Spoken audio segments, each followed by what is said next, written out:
দেশের এভিয়েশন খাতের আধুনিকায়ন এবং সেবার মান বাড়াতে এবার কৌশলগত বিনিয়োগ নিয়ে যুক্ত হলো যুক্তরাজ্য। সরকারি বেসরকারি অংশীদারিত্ব বা পিপিপির আওতায় এভিয়েশন খাতে পারস্পরিক সহযোগিতার লক্ষ্যে ঢাকা ও লন্ডনের মধ্যে এক গুরুত্বপূর্ণ সমঝোতা স্মারক সই হয়েছে। এই চুক্তির ফলে ঢাকার হজরত শাহজালাল আন্তর্জাতিক বিমানবন্দরের তৃতীয় টার্মিনালের বহুল আলোচিত গ্রাউন্ড হ্যান্ডলিং এর দায়িত্ব পেতে এক ধাপ এগিয়ে গেল যুক্তরাজ্য।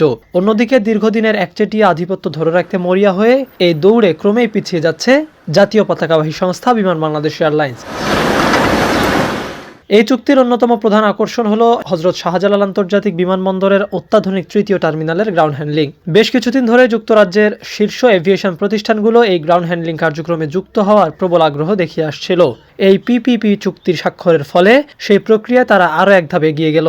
এর মাধ্যমে বিমানবন্দরে যাত্রী সেবার মান উন্নত হবে এবং আন্তর্জাতিক মানের একটি প্রতিযোগিতামূলক পরিবেশ তৈরি হবে বলে আশা করা হচ্ছে।